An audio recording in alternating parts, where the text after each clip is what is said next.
Hello student आज हम सीखेंगे कंजेनिटल एबनॉर्मलिटीज़ में से एक बहुत ही कॉमन कंजेनिटल एबनॉर्मलिटी है, हार्ट डिजीज़ है। तो आज हम उसको सीखेंगे, वो है ASD। तो ASD जो है ये है आर्टीरियल सेप्टिक डिफेक्ट, ASD। ठीक है, ये आप देख रहे हैं आर्टीरियल सेप्टिक डिफेक्ट। तो ये क्या होता है कि राइट एट्रियम और लेफ़्ट एट्रियम के बीच में एक ओपनिंग होती है, तो इसको हम क्या बोलते हैं, ASD।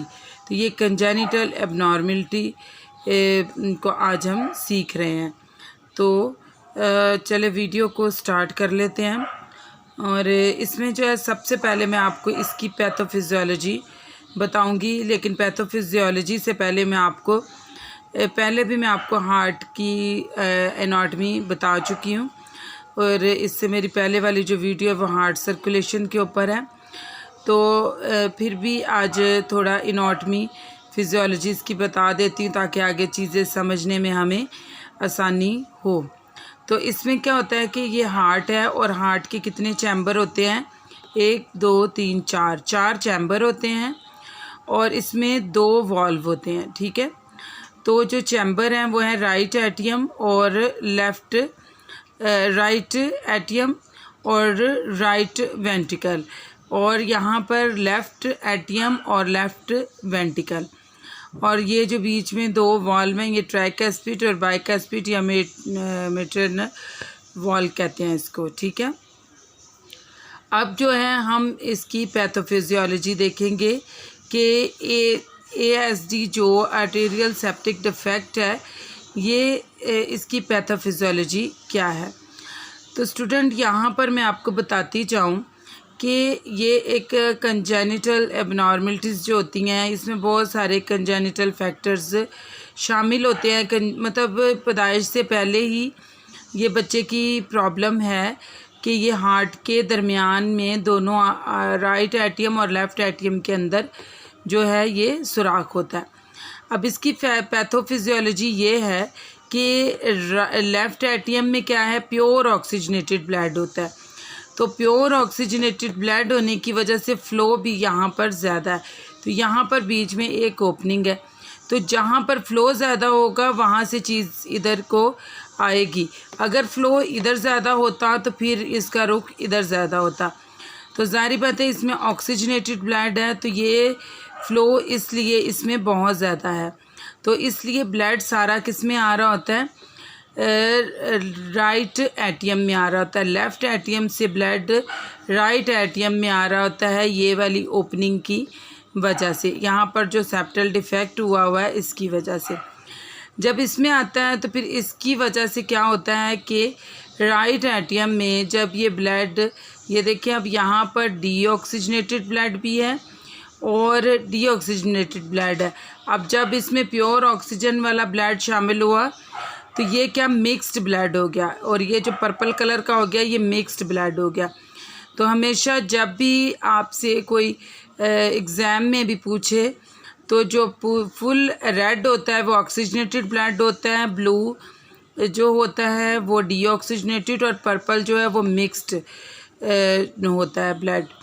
तो उसमें ऑक्सीजनेटेड और डीऑक्सीजनेटेड दोनों शामिल होते हैं। फिर ये इसमें आ जाता है जब राइट एट्रियम से ट्राइकैस्पिड वॉल्व में आता है। ट्राइकैस्पिड वॉल्व से जब ये राइट वेंट्रिकल में आ जाता है, तो राइट वेंट्रिकल के बाद आपको स्टूडेंट पता है कि यहाँ पर क्या होता है कि ये एक पल्मोनरी वॉल है जो लंग्स की तरफ ये डीऑक्सीजनेटेड ब्लड को लेके जा रहा है। तो अब यहाँ पर इस पर भी प्रेशर पड़ेगा। इस पर प्रेशर पड़ने की वजह से काफ़ी ज़्यादा प्रॉब्लम होंगी कि ये एरिया हार्ट इनलार्जमेंट जो है वो ज़्यादा हो जाएगी राइट साइड की।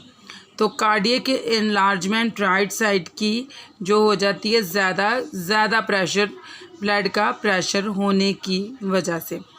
तो ये तो थी स्टूडेंट इसकी पैथोफिजियोलॉजी। तो अब जो है हम इसकी कॉजेज़ भी देख लेते हैं।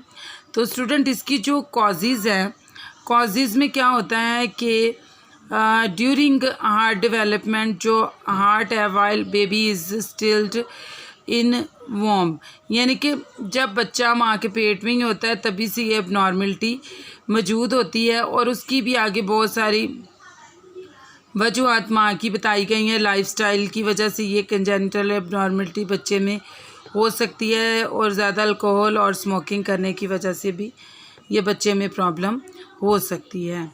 अब ये बच्चे में प्रॉब्लम्स हो गई हैं, अब बच्चा पैदा हुआ और बच्चे में, अच्छा यहाँ मैं आपको टाइप्स भी बताती जाऊँ कि इसकी 3 टाइप्स होती हैं। फर्स्ट टाइप होती है ASD1, ASD2 और ASD3।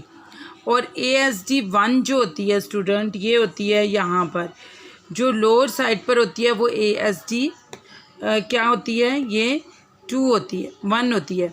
और जो अपर साइड पर होती है वो होती है 2, और जो सेंटर में होती है वो होती है 3। तो ये देखिए कि ये जो हैं ये इसकी टाइप्स हो गई।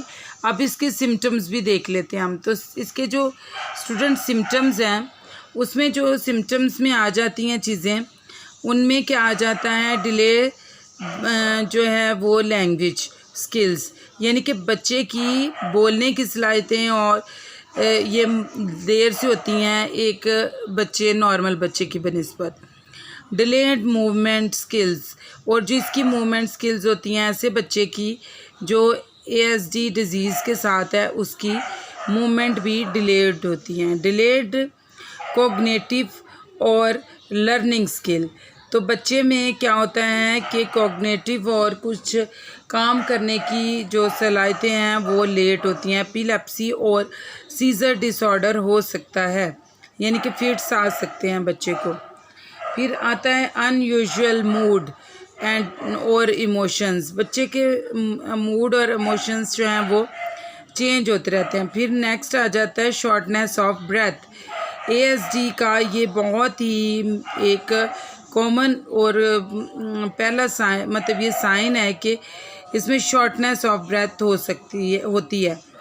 फिर जो है लंग्स इन्फेक्शन, चेस्ट इन्फेक्शन बार बार होने के चांसेस होते हैं। तो चेस्ट इन्फेक्शन होने के चांसेस क्या होते हैं कि वो जब भी हमने जो ब्लड देखा था कि ये उसमें जो है जा रहा है मिक्स्ड ब्लड, ये एक तो वजह बनती है, और दूसरा ये कि प्रेशर हार्ट के ऊपर और चेस्ट के ऊपर ज़्यादा होने की वजह से फिर फटीक होती है। फिर डिज़निया हो सकता है अगर बच्चा कोई एफर्ट कर रहा है, यानी कि माँ का दूध पी रहा है, तो दूध पीते वक्त भी बच्चे को बहुत ज़्यादा डिज़निया हो सकता है। फिर बल्जिंग ऑफ चेस्ट, चेस्ट की बल्जिंग हो सकती है क्योंकि ज़्यादा प्रेशर है, और कार्डियक एनलार्जमेंट भी हो सकती है इसमें। तो ये थे कुछ साइन एंड ये थे उसके सिम्टम्स।